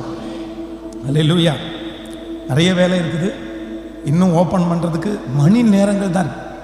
ஹவர்ஸ் கணக்கில் பார்த்தீங்கன்னா ஒரு 72 hours அந்த மாதிரி, அவ்வளோதான். அதுக்குள்ளே இந்த சர்ச்சை நம்ம ஓப்பன் பண்ண போகிறோம். ஆனால் வேலை வந்து எத்தனை மணி நேரமும் செஞ்சாலும் முடியாத அளவுக்கு என்ன இருக்குது? இன்னும் வேலை இருக்குது. இதுவே ஒரு 7 வருஷத்துக்கு முன்னாடியாக இருந்தார் இந்த பென்ஸ் பாஸ்டர் என்ன பண்ணியிருப்பார் தெரியுமா? முடிய ஒன்றுன்னா பிடிச்சிட்டு உட்காந்துருப்பார். ஐயோ இன்னும் வேலை முடியலையே, இன்னும் வேலை முடியலையே, இன்னும் வேலை முடியலையே, என்ன பண்ணுறது அப்படின்னு. ஆனால் இப்போ 7 வருஷம் தாண்டின இப்போ பென்ஸ் பாஸ்டர் என்ன மனசில் நினைக்கிறாருன்னா, முடிகிறது முடியட்டும், இருக்கிறத வச்சு ஓப்பன் பண்ணிடுவோம், முடியாததை கேட்கல, முடிஞ்சதுக்கு அப்புறம் செஞ்சிருவோம். இப்போ என்ன வந்துச்சுன்னா அந்த அண்டர்ஸ்டாண்டிங் வந்துருச்சு. அந்த அண்டர்ஸ்டாண்டிங் வராத நாட்களில் டென்ஷன், பயம், மன கஷ்டம், உளைச்சல், எத்தனை எத்தனை எத்தனை. இயேசுவே ஏன் என்னை கைவிட்டு, என் தேவனே என் தேவனே என்னை கைவிட்டீரோ, அவமானமாய் பேசுவார்களே, நிந்தையாய் பேசுவார்களே, அப்படி பண்ணுவாங்களே, இப்படி பண்ணுவாங்களே. இந்த கோலத்தில் இருந்தால் என்ன நினைப்பாங்க? மனுஷனுக்காகவே யோசிச்சு யோசிச்சு யோசிச்சு பைத்தியமே பிடிச்சிருச்சு. ஆனால் இன்னைக்கு எல்லாரும் மனுஷன் தானேயா, எல்லாரும் மனுஷன் தானே, முடிஞ்சத வேகமாக பண்ணு. அதுக்காக சோம்பேறியா இருக்கணும்னு சொல்லலை. ஆனால் ஒன்று, சூழ்நிலை மாறாதுன்னு தெரிஞ்சதுக்கு பிறகு அதில் போராடி எந்த பிரயோஜனமும், பக்கத்தில் கையை பிடிச்சி சொல்லுங்க, சூழ்நிலை பல வருடங்களாக டிராவல் ஆடிட்டே இருக்கும்போது அதையே நினைச்சு நினைச்சு சிக்காகிறத விட, வருத்தப்படுகிறத விட, சாப்பிடாம இருக்கிறத விட, சொல்லுங்க நல்லா சொல்லுங்க, உடம்ப சிக்காகிறத விட நீங்க மாறிட்டீங்கன்னா பெஸ்டா இருக்கணும். இப்ப என்ன சங்கதி, என்ன பண்ணலாம் உங்களுக்கு? நீங்க மாறலாமா, இல்ல சூழ்நிலையை மாத்தினதுக்கு அப்புறம் வருவோமா சர்ச்சுக்கு? ஆமே. என்கிட்ட நிறைய பேர் சொல்லுவாங்க, சார் இந்த பிக்கல் எல்லாம் முடியட்டும் சார், சர்ச்சிலே வந்து கிடக்குறேன் சார், 15 வருஷம் ஆச்சு சொல்லி இன்னைக்கு வரைக்கும் சர்ச்சில் வந்து கிடக்கு 15 வருஷமா அந்த பிக்கல் இன்னும் அவருக்கு என்ன ஆகல. ஆமா, நான் என்ன சொல்ல தெரியுமா, முதல்ல உள்ள வாங்க, அதுக்கப்புறம் பிக்கல் சரியாய். ஆமே. இவருக்கு சரியான வருவாராம். இன்னும் நிறைய பேர் உபவாசம் இருந்து ஜோம் பண்ணுவோன்னு சொல்லுவோம் தெரியுமா. அந்த ரூம் மட்டும் கிளியர் ஆகட்டும், நான் உபவாசம் இருந்து ஜோம் பண்றேன். எது? அந்த ரூம் மட்டும் சரியாகட்டும், இது மட்டும் சரியாகட்டும், இது மட்டும். அதுக்கப்புறம் என்ன பாருங்க, அது சரியான பாடும் இல்லை, நீங்க ஜோம் பண்ண பாடும் இல்லை. நான் என்ன சொல்றேன், இந்த குப்பையெல்லாம் கிளீன் பண்ணிட்டு, இதெல்லாம் தொடச்சிட்டு, இதெல்லாம் ஒயிட் வாஷ் பண்ணிட்டு என்ன பண்ணுவோம் தெரியுமா? இந்த புது வருஷம் வருது தெரியுமா, இனி நவம்பர், அடுத்து டிசம்பர், அடுத்து நியூ இயர். நீங்க எல்லாருடைய மனசுலையும் எப்ப பின்மாற்றம் எப்ப ஆரம்பிக்கும் தெரியுமா? இந்த மாசம் தான். அக்டோபர் ஆச்சா ஒரு பின்மாற்றம் வரும். என்ன பின்மாற்றம் வரும்னு நினைக்கிறீங்க? அக்டோபர் வரைக்கும் கடத்திட்டோம், இனி 2 மாசம் கடத்திட்டு நியூ இயர்ல இருந்து ஒரு நல்ல சிரிப்பு ரொம்ப பெருசா வர்றதை பார்த்தா இப்பவே ஆரம்பிச்சிச்சு போல. இது தீர்க்க தரிசனமோ? இனி நியூ இயர் வருது, நியூ இயர்ல இருந்து அப்படின்னு என் வாழ்க்கை ரெகுலர் ஆக போகுது, சரியாக போகுது. எல்லாம் ரெடி பண்ணி நியூ இயர்ல 30ஆம் தேதி வரைக்கும் முடிச்சா, 31ஆம் தேதி 1ஆம் தேதி சர்வீஸ்ல தீர்மானம் எடுத்துட்டேன். இனி 1 hour ஜெபம் பண்ணுவேன், இனி 1 hour பைபிள் வாசிப்பேன். இனி அப்படி பண்ணிட்டு அந்த first day all night prayer ஒரு நாளைக்கு முன்னாடி நடக்கும் தெரியுமா? தூக்கம் வந்துடும். இந்த ஃபர்ஸ்ட் டே நம்ம சர்ச்சுக்கு போயிட்டு வந்தோம்ல, தூக்கமா இருக்கு, நாளைக்கு சேர்த்து அது எங்க வரைக்கும் ஓடும் தெரியுமா? அக்டோபர், அடுத்த அக்டோபர் வரைக்கும். அடுத்த அக்டோபருக்கு இதே மாதிரி வரும்போது திரும்ப ஒரு தீர்மானம், இன்னும் 2 மாசம் தான் இருக்குது, போட்டோம். இது வரைக்கும் போச்சு இத்தனை மாசம், இந்த 2 மாசம் போட்டோம். அப்போ ஒன்று நினைத்து கொள்ளுங்கள், நம்மை சுற்றி இருக்கிற சில சூழ்நிலைகளை நம்மளால என்ன பண்ண முடியாது அப்படின்னு சொன்ன மாற்றி விடவே முடியாது. ஆனால் என்ன பண்ண முடியும் அப்படின்னா, நான் மாற முடியும், நான் மாற முடியும், நான் மாற முடியும். தள்ளி போடுதலை ஆண்டவர் வெறுக்கிறார். ஒரு தேவனுடைய பிள்ளை எதுலையும் என்ன பண்ண வேண்டாங்க, தள்ளி போடவே வேண்டாம். ஆண்டவரே எனக்கு இந்த தாவீது மாதிரி ஒரு அபிஷேகத்தை கொடுங்க. நான் இனி இந்த இவங்க கேரக்டர் இப்படின்னு தெரிஞ்சிச்சு சிஸ்டர் பிரதர், அவங்க கேரக்டர் இப்படிதான் தெரிஞ்சிச்சு. அதுக்கப்புறமும் 10 வருஷமா அவங்க கேரக்டர் தான் தெரிஞ்சிச்சு, 20 வருஷமா அவங்க கேரக்டர் தான் தெரிஞ்சிச்சு. அதுக்கப்புறமும் அந்த கேரக்டருக்காக வருத்தப்பட்டு ஏதாவது பிரயோஜனம் இருக்கா? ஹலோ, ஏதாவது பிரயோஜனம் இருக்கா? பிரயோஜனம் இல்லை. சரி, அவங்க கேரக்டர் அது, நம்ம சந்தோஷத்தை நம்ம கெடுக்க வேண்டாம்னு மாறிட்டீங்கன்னா அது இனிமையா இருக்கும். எத்தனை பேர் ஜெபம் பண்ண போறோம் சொல்லுங்க? அப்பா கையில கையை, என்னை மாற்றும் கர்த்தாவே, என்னை மாற்றும் கர்த்தாவே, உம்மை போல மாற்றிடுமே.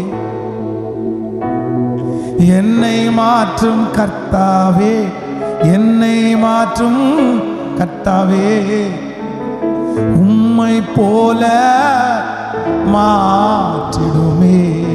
சொல்லுங்க எல்லாரும் சத்தமாய், என்னை மாற்றும் கர்த்தாவே, என்னை மாற்றும் கர்த்தாவே, உம்மை போல மாற்றிடுமே. என்னை மாற்றும் கர்த்தாவே, என்னை மாற்றும் கர்த்தாவே, உம்மை போல மாற்றிடுமே. ஹல்லேலூயா, ஹல்லேலூயா, ஹல்லேலூயா. சோகமான நினைவுகள், பிறர் செய்த தீமைகள் திரும்பி பார்க்காதே. சோகமான நினைவுகள், பிறர் செய்த தீமைகள் திரும்பி பார்க்காதே. நன்மையாகவே நன்மையா மாற்றிடுவே, நன்மையா மாற்றிடுவே. நோக்காதே, நீ நோக்காதே, உந்தன் அதிகமாகுமே. நோக்காதே, நீ நோக்காதே, என்னை பலவீன பாடுத்துமையா. நோக்காதே, நீ நோக்காதே, உந்தன் பாரம் அதிகமாகுமே. நோக்காதே, நீ நோக்காதே, உன்னை பலவி படுத்துமையா. அல்லேலூயா. நாட்கள் பொல்லாதவைகளானதினால் காலத்தை பிரயோஜனப்படுத்திக் கொள்ள. ஆமென். ஆண்டவர் தயவா கொடுத்திருக்கிற நேரம், ஆண்டவர் தயவாய் கொடுத்திருக்கிற நாட்கள், இது எல்லாருக்கும் சரிசமமாய் கொடுக்கப்பட்டிருக்கிறது. ஆனா வளர்ச்சி மெச்சூர்டு இல்லை அப்படின்ற அந்த ஒரே ஒரு குணம் நம்முடைய வாழ்நாள் முழுதும் நம்மை கவலையோடையே நம்மளை என்ன பண்ண வைக்கக்கூடாது, நம்ம உட்கார வச்சிடவே கூடாது. ஆமென். சிலருடைய வாழ்க்கை முழுக்க, அவர்களுடைய நேரம் முழுக்க அவர்களை கவலைக்குள்ளேயே உட்கார வச்சிருக்காங்க, ஒரு விதமான சோகத்துக்குள்ளே அவங்கள உட்கார வச்சிருக்காங்க. ஆனா நான் நம்புறேன், வேண்டாம், அப்படி உட்கார வைக்க வேண்டிய அவசியம் இல்லை. பாஸ்டர், உங்களுக்கு என்ன தெரியும் பாஸ்டர்? உங்களுக்கு என்ன தெரியும்? நான் சந்திக்கிற சூழ்நிலை எவ்வளவு பெருசு தெரியுமா? நான் எவ்வளவு டென்ஷன்ல உட்கார்ந்துருக்கேன் தெரியுமா? எவ்வளவு பெரிய ப்ராப்ளம் எனக்கு போயிட்டு தெரியுமா? நான் எப்படி பாஸ்டர்? நான் நம்புறேன், என்ன பண்றது, அதை மாற்ற முடியும்னா ஓடி போய் மாத்தி வச்சிடல. ஆமே. இப்போ இந்த இந்த பலிபீடத்தின் மேலே இங்கே ஒரு ஸ்பீக்கர் இருக்கு. இந்த ஸ்பீக்கரை தூக்கி தள்ளி வைக்கணும்னா என்னால் முடியுமா முடியாதா? நான் பலசாலியாக இருந்தால் தூக்கி தள்ளி வச்சுக்கலாம், வேலை முடிஞ்சிச்சு. ஆனால் இந்த ஸ்டேஜையே தூக்கி என்னால் தள்ளி வைக்க முடியுமா? ஹலோ, ஐயோ என்னால் ஸ்டேஜை தள்ளி வைக்க முடியலையே, அதுக்குள்ள பலன் எனக்கு இல்லையே, நான் அனுமா மாதிரி இல்லையே அப்படின்னு நினச்சிட முடியுமா? கேட்கல. சரி, ஓகே, என்ன பண்ணுறது? அதுக்காக நான் கவலைப்பட்டு எந்த பிரயோஜனமும் கேட்கல. சத்தமா கேட்கல. எனக்கு உரியதை நான் செய்தால் போதுமானது. இன்றைக்கு இந்த உபவாச ஜெபத்தில் உங்கள் எல்லாருக்கும் நான் கொடுக்குற ஒரு பெரிய ஆலோசனை, நாட்கள் பொல்லாதவைகளாக இருக்கிறதுனால காலத்தை உங்கள் நாளை எதில் வீணடிக்க கூடாதுன்னா, நம்பர் 1, கவலையில் சந்தோஷ குறைவில் உங்கள் நாள் என்னவாயிடக்கூடாது. பக்கத்தில் கையை பிடிச்சி சொல்லுங்க, கவலையினால் சந்தோஷ குறைவினால் உங்கள் நாட்கள் வீணாக அனுமதிக்கவே அனுமதிக்காது. இது முதல்ல யாருக்கு தெரியணும்? நமக்கு தெரியணும். ஆனால் முதல்ல யாருக்கு தெரியுது தெரியுமா? உலகத்தில் இருக்கிறவங்களுக்கு நிறைய பேருக்கு தெரியுது. கடந்த நாட்களில் மீடியாவில் ரொம்ப ஃபேமஸாக இருந்த ஒரு ஒரு ஒரு வீட்டில் ஒரு பெரிய மரணம் உண்டாகிறது. ஒரு பெரிய மரணம். அந்த மரணத்தினால அந்த மீடியாவில் ரொம்ப ஃபேமஸாக இருக்கிற அந்த அந்த நபர் வந்து ரொம்ப வருத்தப்படுறாங்க. எல்லாருக்கும் ரொம்ப வருத்தமாக தான் இருக்குது, ரொம்ப வருத்தப்படுறாங்க. உலகமே அவங்களோட சேர்ந்து வருத்தப்படும். இனி என்ன பண்ணுவீங்க, இனி எப்படி அப்படியெல்லாம் வருத்தப்படும். கொஞ்ச நாள் தாண்டிருச்சு. ஒரு 3 months 3 மாதம் தாண்டி அவ்வளவு கண்ணீரோட அப்படி பார்த்து இனி எழும்புவாங்களா அப்படின்னு எல்லாரும் வந்து பேசின அந்த நபர் வந்து 3 months தாண்டி ஃப்ரெஷ்ஷா கிளீனா அவங்க முன்னாடி என்ன ஒர்க் பண்ணிட்டு இருந்தாங்களோ அதை விட பல மடங்கு வேகமா வந்து நின்று பண்றதை பார்த்து சுற்றி இருக்கிறவங்க பேட்டி எடுக்க கேட்குறாங்க, 3 மாசத்துக்கு முன்னாடி தானே உங்க வீட்டில் இப்படி நடந்துச்சு, எப்படி அதிலிருந்து வெளியே வந்தீங்க அப்படின்னு கேட்கும்போது அவங்க என்ன சொல்றாங்க அப்படின்னு சொன்னா, சரி இப்போ என்ன பண்றது, இறந்து போனவங்க போயிட்டாங்க, எனக்கு மட்டுமா இறந்தாங்க, ஊர்ல உலகத்துல எத்தனையோ பேர் மரிச்சு போயிட்டாங்க, நான் என்ன பண்ண முடியும், அதுக்காக நான் இனி சோறு சாப்பிட இருக்க முடியுமா, அதுக்காக நான் இனி ட்ரெஸ் பண்ணாமல் இருக்க முடியுமா, அதுக்காக நான் இனி வெளியே வராமல் இருக்க முடியுமா அப்படின்னு அவங்க கேஷுவலாக சொல்லிட்டு போறாங்க. ஆனா அப்படிப்பட்ட ஒரு விஷயம் ஆவிக்குரிய பிள்ளைகளாகிய உங்களுடைய என்னுடைய வாழ்க்கையில நடந்திருந்தா நம்முடைய சோகம் சரியா இருக்குமா? இத்தனைக்கும் ஆண்டவரே அவங்களுக்கு இல்லை, நமக்கு ராஜாதி ராஜா நம்பிக்கையா இருக்கிறார், பரலோகம் நமக்கு இருக்குது, கர்த்தர் இங்கேயும் சொந்தக்காரர் அங்கேயும் சொந்தக்காரர். அப்போ நாட்களை வீணடிக்காதீங்க. எதுல? கவலையினால் உங்கள் நாட்களை, பக்கத்துல கையை பிடிச்சு சொல்லுங்க, கவலையினால். எல்லாரும் சொல்லுங்க, லௌகீக கவலைகளினால், உலக கவலைகளினால், தேவையற்ற கவலைகளினால் உங்களை நீங்கள், உங்களுடைய நாட்களை நீங்கள் ஒரு நாளும் வீணாக்கவே. ஆமென் சொல்லுங்க. எனக்கு ஒரு கிருபையை தாங்க ஆண்டவரே, என்னை மாற்றுங்க சொல்லுங்க, என்னை மாற்றுங்க ஆண்டவரே. எல்லாரும் சத்தத்தை உயர்த்தி சொல்லுங்க, என்னை மாற்றுங்க ஆண்டவரே. முழு பலத்தோட சொல்லுங்க.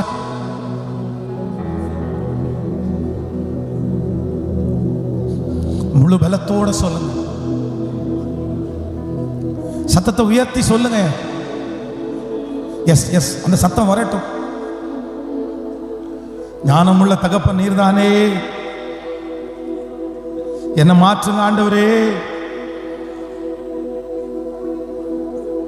என்ன மாற்றுங்க ஆண்டவரே, என்ன மாற்றுங்க ஆண்டவரே, என்ன மாற்றுங்க ஆண்டவரே,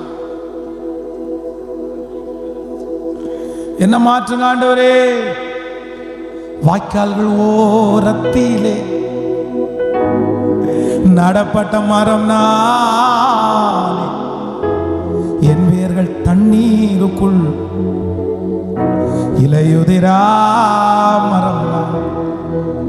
எவ்வளவு அழகான பாடல் இல்லை? எனக்கு இந்த பாட்டை பாடும்போதெல்லாம் சந்தோஷமா இருக்கு. வாய்க்கால்கள் ஓரத்திலே நடப்பட்ட மரம் நான், என் வேர்கள் தண்ணீருக்குள் இலையுதிராம்,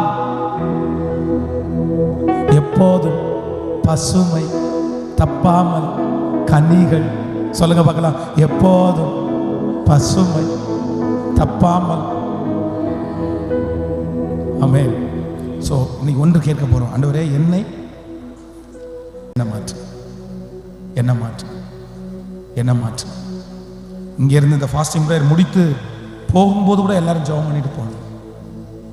இந்த சூழ்நிலைக்கு ஏற்ப, இந்த சூழ்நிலைக்கு ஏற்ப நான் ரொம்ப அழகாக மாறி ஒரு நல்ல டிசைன் பண்ணப்பட கர்த்தர் எனக்கு அந்த ஞானத்தை தருகிறார். சங்காரமாக கூடாது. எதுல? அறிவில்லாமல் சங்கரமாக கூடாது. எனக்கு தெரியும், நம்ம எல்லாரும் வலது கைக்கும் இடது கைக்கும் வித்தியாசம் தெரியாது. நமக்கு நிறைய பேருக்கு என்ன தெரியல? வலது கைக்கும் இடது கைக்கும் வித்தியாசம் தெரியல. ஆனா வித்தியாசம் தெரியாமலே மரிச்சு போறது தான் ரொம்ப துக்ககரமானது. அந்த காலத்திற்கு ஏற்ற வளர்ச்சி உங்களுக்கு இருந்தா ரொம்ப நல்லா. நான் குழந்தையா இருந்தபோது குழந்தையை போல் பேசினேன், குழந்தையை போல நடந்தேன், குழந்தையை போல நான் சாப்பிட்டேன். ஆனால் நான் இப்போ புருஷனான போதும் குழந்தைக்கு ஏற்றவைகளை ஒழித்து விட்டு நான் புருஷனாய் மாறி. எல்லாரும் எழுந்து நிற்கலாமா? நன்றி ஆண்டவரே, நன்றி, நன்றி ஆண்டவரே, நன்றி, நன்றி அப்பா, நன்றி. செய்வதெல்லாம் வாய்க்கும், வெற்றி மேல் வெற்றி காண்பே. சொல்லுங்களேன் எல்லாரும். செய்வதெல்லாம் வாய்க்கும், வெற்றி மேல் வெற்றி காண்பே. பசுமை எப்போதுமே, பசுமை எப்போதுமே, தப்பாமல் கனிதருவே. எப்போதும் பசுமை தப்பாமல் கனிகள், எப்போதும் பசுமை தப்பாமல். வாய்க்கால்கள் ஓரத்திலே நடப்பட்ட மரம் நான், என் வேர்கள் தண்ணீருக்குள் இலையுதிரா மரம். வாய்க்கால்கள் ஓரத்திலே நடப்பட்ட மரம் நான். சொல்லுங்க எல்லாரும். என் வேர்கள் தண்ணீருக்குள் இலையுதிரா. கையை உயர்த்தி. வாய்க்கால்கள் ஓரத்திலே, வாய்க்கால்கள் நடப்பட்ட மரம் நான், என் வேர்கள் தண்ணீருக்குள் இலையுதிரா. சொல்ல சொல்ல. வாய்க்கால்கள் ஓரத்திலே, வாய்க்கால்கள் நடப்பட்ட மரம் நானே, நான் அப்பனே, என் வேர்கள் தண்ணீருக்குள் இலையுதிரா.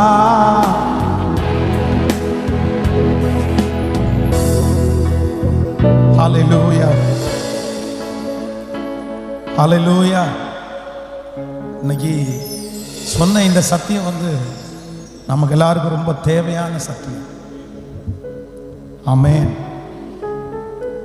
எதனால நம்ம சங்காரம் ஆயிடக்கூடாதுன்னா, அறிவில்லாமல் சங்காரம் ஆயிடக்கூடாது. பிசாசனுடைய பெரிய யுக்தியே என்ன அப்படின்னா, நம்முடைய மூளையை களிமண்ணாக்குறது தான் அறிவு அப்படின்றது யாரால உண்டாகுது தெரியுமா? கர்த்தரால உண்டாகுது. ஞானம் எங்க இருந்து வருதாமோ? தேவனிடத்திலிருந்து ஞானம் வருது. அப்போ நம்மளை முட்டாளாக்கி வைக்கணும்னு நினைக்கிறது யாரு? கேட்கல. நீங்க ஞானம் அடைஞ்சீங்கன்னா நீங்க எல்லாத்துலயுமே வெற்றி அடைவீங்க. சில அரசியல்கள் கூட இன்னைக்கு ஜனங்களை எப்படி வச்சிருக்காங்கன்னா முட்டாள்களாய் வைக்கும். அறிவு அவனுக்குள்ள வந்துச்சுன்னா தான் கேள்வி கேட்க ஆரம்பிச்சிருவாங்களே. அதனால அதை வளர்த்த விட மாட்டாங்க. சில சில மதங்களில் பார்த்தீங்க அப்படின்னு சொன்னா இதை படிக்கிறதுக்கு விட மாட்டாங்க.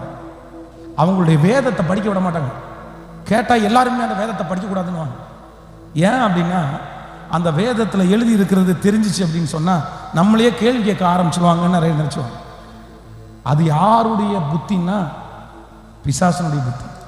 ஆனால் ஆண்டவர் என்ன நினைக்கிறார் அப்படின்னா, நீங்களும் நானும் அறிவில்லாதவர்களாய் அல்ல, ஞானவான்களாய் நிற்க வேண்டும் என்று ஆண்டவர் விரும்புகிறார்.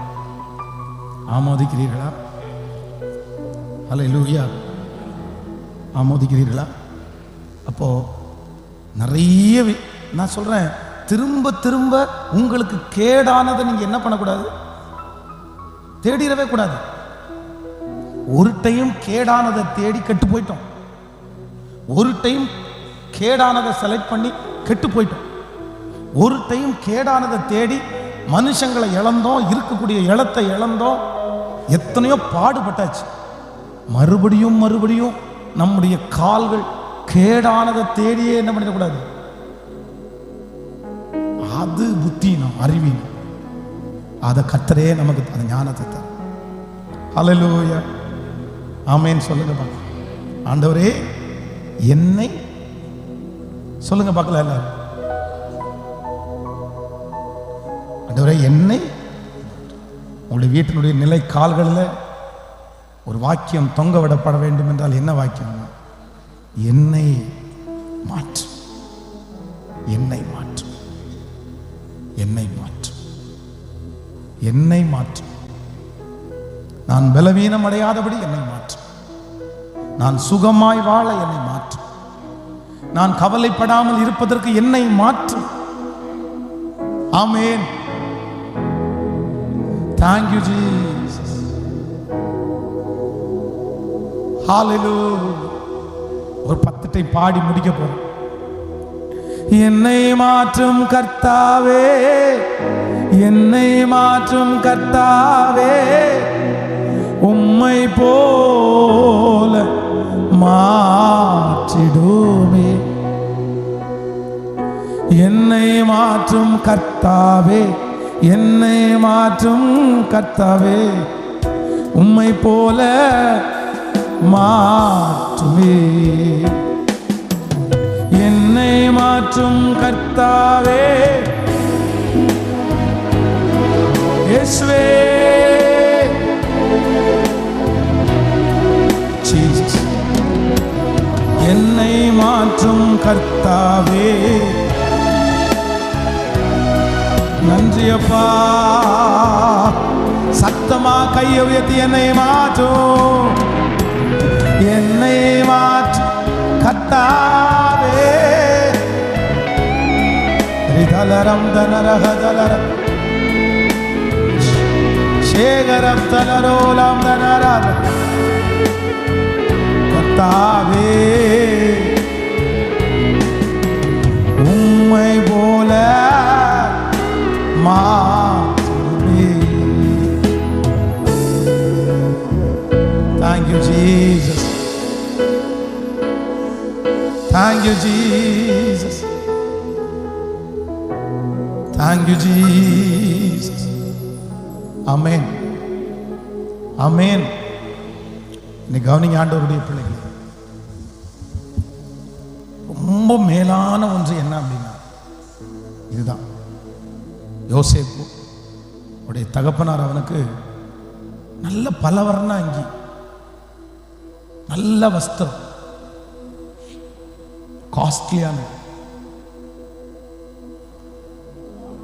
ஆனா இப்போ அவன் போயிருக்கிற இடம் ரொம்ப மோசமான ஒரு இடம், அடிமையான ஒரு இடம்.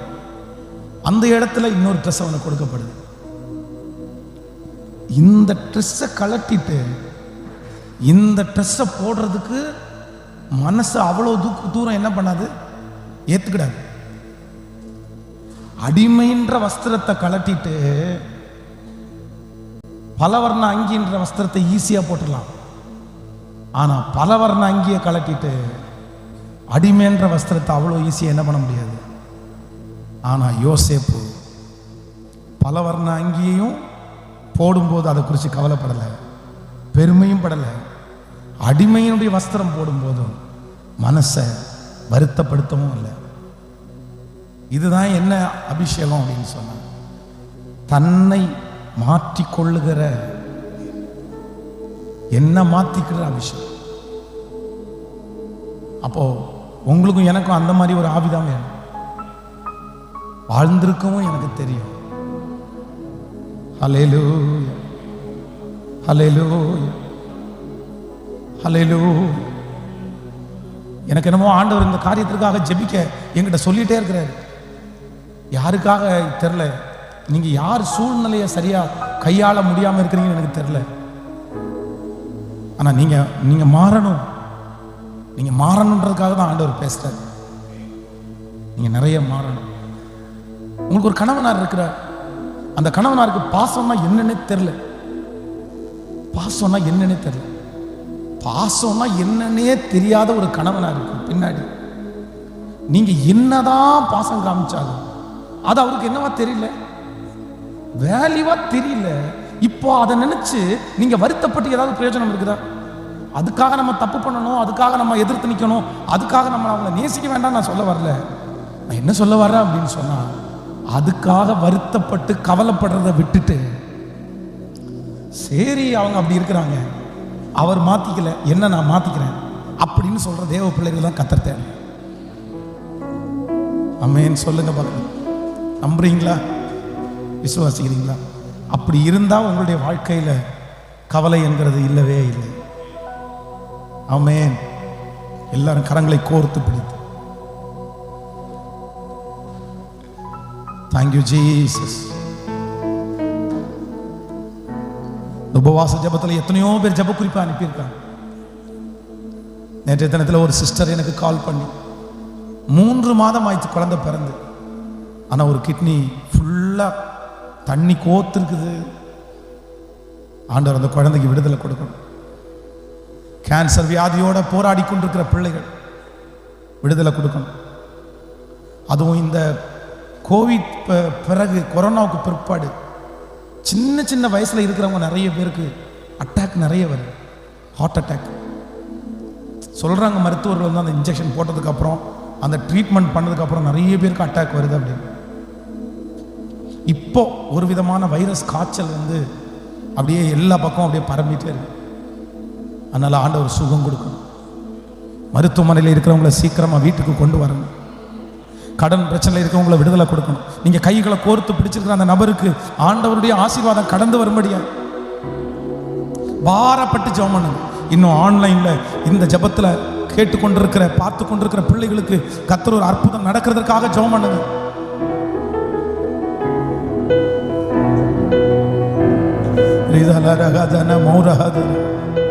ஸ்தோத்திரம், ஸ்தோத்திரம், ஸ்தோத்திரம், ஸ்தோத்திரம். நீங்க நினைச்ச ஆசீர்வாதம் ஆண்டவரே இயேசுப்பா. இப்போ அந்த சகோதரிக்காய், சகோதரனுக்காய் நல்ல பாரப்பட்டு ஜெபம் பண்ணுங்க. அவங்க இப்ப என்ன ஜெப குறிப்போடு இருக்கிறாங்களோ, இந்த ஜெபம் முடியும் போது அந்த அற்புதம் நடக்கணும். இந்த சத்தத்தை கேட்டிருக்கவங்களுக்கு அந்த அற்புதம் நடக்கணும். கிருபை. நீங்க மற்றவர்களுக்காக ஜெபம் பண்ணும்போது கர்த்தர் உங்கள் சிறையிருப்பை மாற்றுவார். யோபு தன் சிநேகிதனுக்காக வேண்டுதல் செய்தான், கர்த்தர் அவன் சிறையிருப்பை மாற்றினார். ஸ்தோத்திரம், ஸ்தோத்திரம், ஸ்தோத்திரம், ஸ்தோத்திரம், ஸ்தோத்திரம், ஸ்தோத்திரம், ஸ்தோத்திரம். ஓ ஹல்லேலூயா. நீங்க நினைச்சா ஆசீர்வாதம் தான் என்ன மறந்தா எங்கே போவேனா? நீங்க நினைச்சா ஆசீர்வாதம் தான். என்ன மறந்தா எங்கே போவேனா? தேவகுமாரா, தேவகுமாரா, என்ன நினைச்சிடுங்க. தேவகுமாரா, தேவகுமாரா, கொஞ்சம் நினைச்சிடுங்க. தேவகுமாரா, என்ன நினைச்சிடுங்க. உடைய பிள்ளைகள் எல்லாரையும் ஆசீர்வதிக்கிறேன். தேவனே, சுத்த இருதயத்தை என்னிலே சிருஷ்டியும், நிலைவரமான ஆவியை என் உள்ளத்துக்குள் புதுப்பி.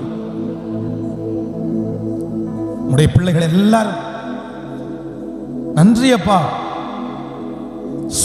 மற்றதல்ல, நாங்கள் மாறணும் அப்படின்ற ஒரு பெரிய எண்ணம் இப்பொழுது உடைய பிள்ளைகளுக்கு வரப்போகிறதற்காக ஸ்தோத்திரம். நன்றி அப்பா. இந்த ஃபாஸ்டிங் பிரேயர்ல கலந்து கொண்டிருக்கிற ஒவ்வொரு பிள்ளைகளையும் ஆசீர்வதிக்கிறேன். திருச்சபையில் இருக்கிற பிள்ளைகளை ஆசீர்வதிக்கிறேன். லைவ்ல பார்த்துட்டு இருக்கிற பிள்ளைகளை ஆசீர்வதிக்கிறேன். இந்த சத்தத்தை கேட்கிற பிள்ளைகளை ஆசீர்வதிக்கிறேன். வரப்போகிற செவ்வாய்க்கிழமை எங்களுடைய ஆலயத்தினுடைய நிகழ்ச்சி, புதன்கிழமை 12 மணி நேரம் உபவாச ஜெபம். இதெல்லாம் உமக்கு உரியதாய் மாறட்டும். நீர் மகிமைப்படும். இயேசுவின் மூலம் பிதாவே, ஆமென். ஒரே ஒரு பாடலை கைத்தட்டி பாடிச்சு முடிக்க போறோம். ஆனந்த களிப்புள்ள உதடுகளால் போற்றி புகழ்வேன். அரும் சுவை உணவு உண்பது போல நான் திருப்தி அடைவேன். தினமும் மகிழ்வேன். ரொம்ப அழகான பாடல். மேலானது உன் பேரன்பு, உயிரிலும் மேலானது. ஆமென். ஹல்லேலூயா. எல்லாருடைய கரங்களையும் தட்டி கர்த்தருடைய சமூகத்திலே ஓ ஹல்லேலூயா, praise the Lord. ஓ ஹல்லேலூயா. ஆனந்த களிப்புள்ள உதடுகளா போற்றி புகழ்கிறேன். ஆனந்த களிப்புள்ள உதடுகளா போற்றி புகழ்கிறேன். ஆறும் சுவை உணவு உண்பது போல் திருப்தி அடைகிறேன். ஆறும் சுவை உணவு உண்பது போல் திருப்தி அடைகிறேன். தினமும் துதிக்கிறேன். தினமும் கைகளை மேல தடி. ஆனந்த களிப்புள்ள உதடுகள் போற்றி. ஆனந்த களிப்புள்ள உதடுகள் போற்றி புகழ்.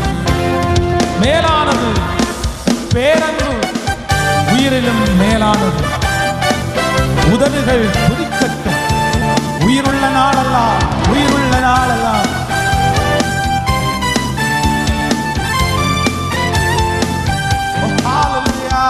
மேலான பேரன்பு, உயிரிலும் மேலானது. மேலானது பேரன்பு, உயிரிலும் மேலானது. உதடுகள் துதிக்கட்டும். உயிருள்ள நாளெல்லாம் உதடுகள் துதிக்கட்டும். உயிருள்ள நாளெல்லாம், உயிருள்ள நாளெல்லாம், உயிருள்ள நாளெல்லாம். கைகளை மேல தட்டி ஆனந்த களிப்புள்ள போற்றி.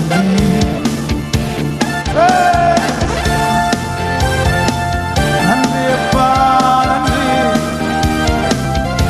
ஓ ஆறும் சுவை உணவு உண்பதுவோ திருப்தி.